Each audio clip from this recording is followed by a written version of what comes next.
नमस्कार, NaukiNews.com में आपका स्वागत है। राष्ट्रपति बिडेन, भारत के प्रधानमंत्री मोदी, कमला हैरिस, मोदी का संयुक्त राष्ट्र में जाना, उनका वहाँ भाषण देना, अमेरिका में प्रधानमंत्री की यात्रा और ये सारी चीज़ें जब आती हैं, खबर आती है, मीडिया में डिस्कस होती है तो मैं चुप रहता हूँ। आपने ध्यान दिया होगा कि मैंने इस पर एक भी वीडियो नहीं बनाया। मेरे पास रोज़ कुछ ना कुछ कहने को था, लेकिन मैं चुप रहा क्योंकि मुझे लगता है कि अब होने दीजिए जो हो रहा है। कहाँ कहाँ आप हस्तक्षेप करोगे, कहाँ कहाँ आप दखल करोगे, लेकिन जो मेरे दर्शक हैं, जो लोग मुझे सुनते हैं, उनको अगर मेरी समझ ना पहुँचे, मैं क्या सोचता हूँ ये पता ना चले, तो ये मेरा भी एक तरह से अपराध है, ये मेरे दर्शकों के साथ अन्याय है। इसलिए मैं आज प्रधानमंत्री की अमेरिका यात्रा पर जिस तरह से सूचनाओं का आदान प्रदान हुआ, सूचनाओं का खेल हुआ, उस पे आपसे बात करना चाहता हूँ, अपनी बात कहना चाहता हूँ। इस चैनल को सपोर्ट करने के लिए आप UPI ID डिस्क्रिप्शन में सबसे नीचे है, वहाँ से निकाल कर आप भुगतान कर सकते हैं। इसके अलावा दूसरा ऑप्शन है, अगर आप स्कैन करना चाहते हैं बारकोड, तो उस वीडियो के ख़त्म होते ही आपको एक बारकोड मिलेगा, उसके ज़रिए भी आप भुगतान कर सकते हैं। कहीं मत जाइए, चैनल को सब्सक्राइब कर लीजिए।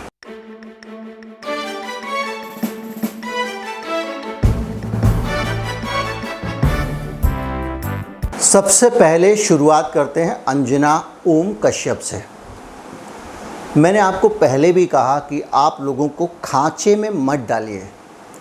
लोगों को अच्छा या बुरा उनके कामों से तौलिए, उनके शक्लों से और उनकी प्रतिबद्धताओं से मत तौलिए। अंजना ओम कश्यप बहुत तरह की ऐसी पत्रकारिता करती रही होंगी जो शायद हमें और आपको पसंद ना आए। हो सकता है उनकी वैचारिक प्रतिबद्धताएं भी हमें और आपको पसंद ना आए, लेकिन इस बार अंजना ओम कश्यप की जो ट्रोलिंग हुई है उसको लेकर मेरा विचार, मेरी सोच थोड़ी सी फ़र्क है। व्यक्तिगत तौर पे कैसी हैं, मेरे उनसे कैसे संबंध हैं, इस बारे में मैं कोई बात करना नहीं चाहूँगा। वो बहुत भद्र महिला है और बेहद काइंड है, और उसके बावजूद मैं जब यहाँ बात करूँगा तो मैं उन सब चीज़ों को एक तरफ रखना चाहता हूँ। अंजना ओम कश्यप जब वहाँ पे स्नेहा दुबे के पास उनके कमरे में माइक लेकर घुसती हैं और उनसे सवाल पूछती हैं, तो स्नेहा दुबे उनको कहती हैं, आप प्लीज़ बाहर चले जाइए, मुझे जो कहना था मैं कह चुकी हूँ। इस हिस्से को उठाकर जिस तरह से मीडिया में अंजना ओम कश्यप को बुरी तरह से ट्रोल किया गया, उसके बाद मुझे लगता है कि ये ट्रोलिंग अंजना ओम कश्यप को ट्रोल करने से ज़्यादा बहुत कुछ ऐसा छिपा रही थी जो सामने आना चाहिए था।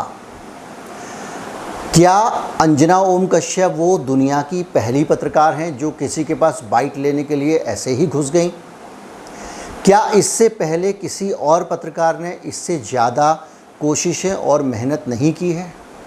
क्या बाइट निकाल कर लाना, बाइट निकालने की कोशिश करना, किसी आदमी के मुंह में माइक घुसा देना और उसके ऊपर सवाल फेंकना और सबसे अलग एक्सक्लूसिव ऐसी खबर और ऐसा बयान ले आना जो किसी को भी ना मिले, सिर्फ मेरे चैनल को मिले, ये कोशिश करना गुनाह है? क्या अंजना ने कोई मूर्खतापूर्ण प्रश्न पूछा था? क्या अंजना ने उस स्नेहा दुबे के साथ में कोई ऐसी बात कही थी जो उसे नहीं कहनी चाहिए थी? इनमें से ऐसा कुछ भी नहीं हुआ था। सिर्फ ये हुआ था कि वो प्रोटोकॉल तोड़कर उस कमरे में घुस गई थी बयान लेने के लिए।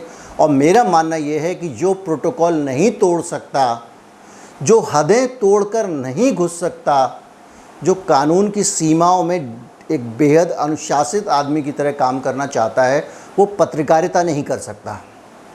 अगर आपको पत्रकारिता करनी है तो बहुत सारे बंधन तोड़ने पड़ेंगे।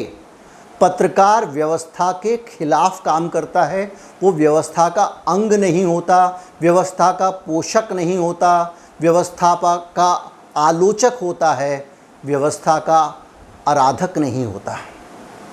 किसी भी व्यवस्था में कहीं पे भी कितना भी बड़ा खुलासा इतिहास में हुआ हो, चाहे वो विकीलीक्स हुए हों, चाहे वो फोर्स घोटाला हुआ हो, चाहे चारा घोटाला हुआ हो, जितने भी घोटाले पत्रकारों ने खोले हैं वो सब ने कहीं ना कहीं किसी नियम को तोड़ा है। भारत के इतिहास का माइलस्टोन है, जिसको आप कहते हैं, जो माइलस्टोन था वो था आपका तहलका का स्टिंग ऑपरेशन, जिसमें बीजेपी का प्रेसिडेंट पैसे लेते हुए पकड़ा गया था, बंगारू लक्ष्मण। उस स्टिंग ऑपरेशन में भी बहुत सारे कानून और रवायतें तोड़ी गई थीं। इसलिए अगर यूएन के एक आदमी एक अधिकारी के दफ्तर में घुस के कोई रिपोर्टर बयान मांगने लगता है, इसमें मुझे कोई बुराई नहीं दिखती है। लेकिन हाँ, मुझे बुराई दिखती है कि आप 4 दिन इस हरकत पे चर्चा करते हैं और उस बयान पे चर्चा नहीं करते हैं जो सीधे सीधे कमला हैरिस ने भारत के प्रधानमंत्री की आंखों में आंखें डालकर कही। और उन्होंने ये कहा कि तुम इस देश के, तुम्हारे देश में या हमारे देश में या लोकतांत्रिक देशों में जो लोकतांत्रिक संस्थाएं हैं, जो डेमोक्रेटिक इंस्टीट्यूशंस हैं, उनको बचाने की ज़रूरत है। और जब कोई ये कहता है उनको बचाने की ज़रूरत है, तो वो सीधे सीधे कहता है कि डेमोक्रेटिक इंस्टीट्यूशंस के साथ में आप खिलवाड़ कर रहे हो, आप डेमोक्रेटिक इंस्टीट्यूशंस को ख़त्म कर रहे हो, नष्ट कर रहे हो। जो यहाँ पे लगातार प्रबुद्ध वर्ग भारत में आवाज़ें उठाता रहा है, ये बात कमला हैरिस ने बहुत स्पेसिफिक अपने बयान में कही। लेकिन हम अंजना ओम कश्यप से खेल रहे थे। ठीक वही जो हमने पिछले दिनों अडानी के मामले में देखा। पूरे देश के एक बड़े इंटेलिजेंस सिस्टम का फेलियर होता है। एक पोर्ट पे बड़ी संख्या में हेरोइन पकड़ी जाती है, बड़ी मात्रा में, और आप पोर्ट के मालिक को लपेटते रहते हो और पूरे इंस्टीट्यूशंस बच के निकल जाते हैं। इस पूरे के पूरे दौरे में, प्रधानमंत्री के दौरे में, महात्मा गांधी की शिक्षाओं पे काम करने के लिए बोल रहे होते हैं और उसमें एक शब्द इस्तेमाल करते हैं, सहिष्णुता, टॉलरेंस, जिस पे पालन करने की बहुत ज़रूरत है। तो इस गंभीर विषय को, गंभीर बातचीत को, इस गंभीर मुद्दे को डिस्कस करने के बजाय आप प्रधानमंत्री हवाई जहाज़ में फाइलें चेक कर रहे हैं और उनके बैग में एक पीतल का हरिसन का ताला लगा हुआ है, उस चीज़ को डिस्कस करते हैं जिसका कोई रिलेवेंस नहीं है। सहिष्णुता, टॉलरेंस, इंटॉलरेंस, ये मुद्दा इस भारत में बड़ा मुद्दा रहा है। इस देश के बड़ी संख्या में लेखकों ने अपने पुरस्कार वापस कर दिए थे। उन लेखकों को अवार्ड वापसी गैंग घोषित कर दिया गया था। इस देश में इतने बड़े स्तर पर इतना व्यापक विरोध हुआ जिस मुद्दे पर, उस मुद्दे पर बाइडेन जब प्रधानमंत्री को सीख दे रहे होते हैं और प्रधानमंत्री ठीक से रिलैक्स होके भी नहीं बैठे हैं, बाइडेन पीठ टिकाकर बैठे हैं, पैर पर पैर रख के बैठे हैं और मोदी जी के दोनों पैर आगे हैं और वो झुककर इस मुद्रा में बैठे हुए हैं। वो ठीक से रिलैक्स होकर बैठ तक नहीं पा रहे हैं। ये उनकी बॉडी लैंग्वेज है जिस पे चर्चा नहीं होती है। हम चर्चा करते हैं प्रधानमंत्री के ताले की। इस देश को क्या हो गया है? प्रधानमंत्री जब लौट के आते हैं तो जाहिर बात है कि एक चर्चा सारे मीडिया में सब तरफ होनी चाहिए कि जो प्रधानमंत्री की यात्रा थी, उस यात्रा में क्या डिस्कस हुआ, क्या बातचीत हुई, कितनी यात्रा सफल रही, कितना असफल रही। उसके बजाय हम प्रधानमंत्री का न्यूयॉर्क टाइम्स का एक फर्जी फ़ोटो लीक कर दिया जाता है, एक झुनझुना सोशल मीडिया को पकड़ा दिया जाता है और प्रधानमंत्री जाके कोई फ़ोटो सेशन करा लेते हैं वहाँ पे जो विस्टा बन रहा है पार्लियामेंट के पास में, और उस पे चर्चा में हम खो जाते हैं। अमेरिका यात्रा में सरकार विफल रही, सफल रही, इज़्ज़त कमा कर लौटी, बेइज्जती करवा कर लौटी, इन सारी चीज़ों पे चर्चा नहीं होती है। सबसे अहम विषय जिस पे चर्चा होनी चाहिए थी, अमेरिका ने हमारे सर पे तालिबान को बिठा दिया है और तालिबान के अभी तक कट्टरपंथी जो उसके विचार हैं, जो उसकी हरकतें रुकी नहीं हैं, तालिबान सुधर नहीं रहा है और अमेरिका से भारत को तालिबान के बारे में बात करने की ज़रूरत थी। इस विषय पे चर्चा नहीं होती है। चर्चा इस विषय पे भी नहीं होती है कि संयुक्त राष्ट्र में खड़े होकर भारत के प्रधानमंत्री कुछ बेहतरीन बयान देते हैं तालिबान को लेकर, और वो कहते हैं कि हमको ये सुनिश्चित करना पड़ेगा कि तालिबान अफ़गानिस्तान की धरती से आतंकवाद को किसी भी तरह बढ़ावा ना दे सकें। इस बेहतरीन बयान पे बातचीत नहीं होती है, इस पे बातचीत नहीं होती है। जो बहुत सारे विश्लेषकों का विश्लेषण है कि भारत नीचे से, भारत का शेप ये है, ये पेनिनसुला जो है भारत का, ये हिंद महासागर में घुसा हुआ है, और ये भारत की बहुत बेहतरीन पोजीशन है जहाँ से वो आस-पास के बड़ी संख्या में जो अरब सागर, हिंद महासागर, पूरा जो समुद्र है उस पर नज़र रख सकता है।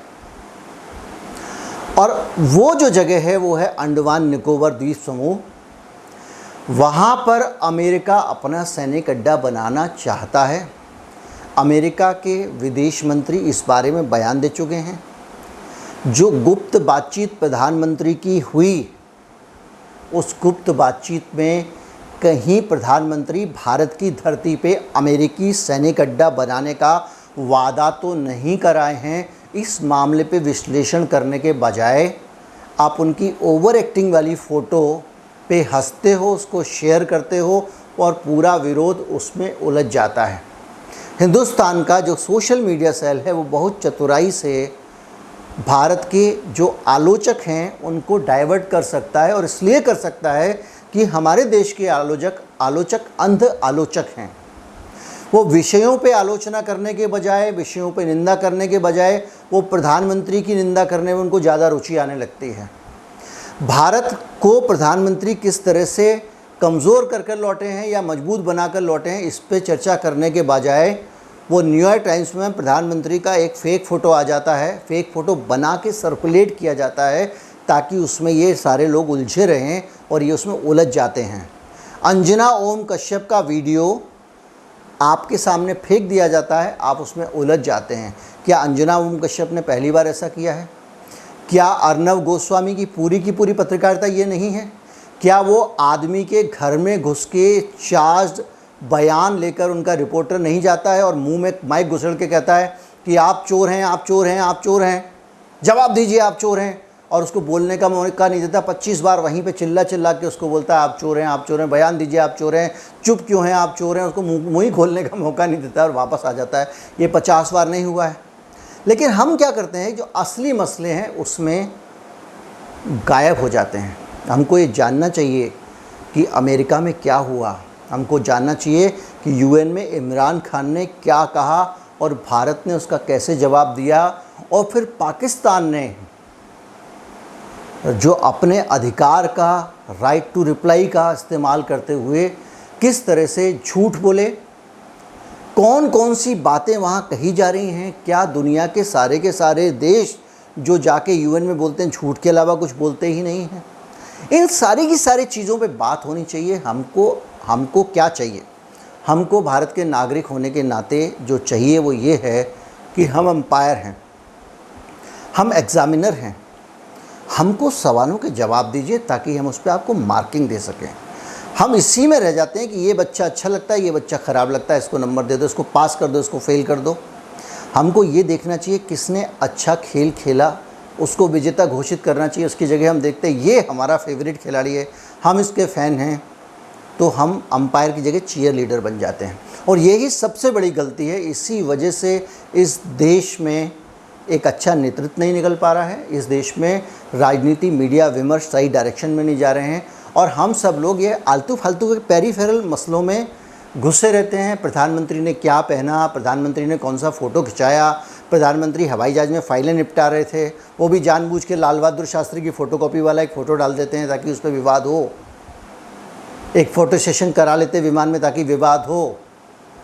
हम ये देखते हैं, देखिए प्रोटोकॉल की बात फिर भी समझ में आती है कि भाई प्रधानमंत्री को लेने अगर वहाँ नहीं पहुँचा कोई एयरपोर्ट पे, यूएस, अमेरिका, कभी अमेरिका के राष्ट्रपति भी जाया करते थे, ये सब चीज़ें प्रोटोकॉल की समझ में आती हैं। इससे पता चलता है भारत को कितनी अहमियत मिल रही है। ये कूटनीति की चीज़ें हैं। लेकिन ये जो आलतू फालतू चीज़ों में आप उलझ जाते हैं या आलतू फालतू चीज़ों में आप उलझा दिए जाते हैं, ये बहुत चिंता की बात है। उम्मीद करता हूँ वीडियो आपको अच्छा लगा होगा तो दोस्तों तक पहुँचाएँ। ख़राब लगा हो तो आप नीचे टिप्पणियाँ करें।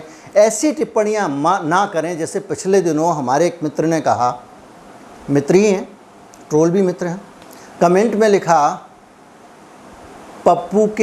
पप्पू की औलाद पहला शब्द था। उसके बाद लिखा अगर अडानी ने, अडानी वाले वीडियो पे, अगर अडानी ने ये काम किया होता तस्करी वाला तो तू यहाँ वीडियो नहीं बना रहा होता। उसने वीडियो देखा ही नहीं। मैंने तो ये कहा कि अडानी से ज़्यादा उधर इधर ध्यान दो, अडानी क्या करेगा, अडानी का काम नहीं है इसमें ये। लेकिन ऐसी भी राय ना दें, वीडियो देखें और सचमुच वीडियो में कमियों पे ध्यान दें और मुझे बताएं ताकि मैं और अच्छा हो सकूं। नमस्कार, जय हिंद।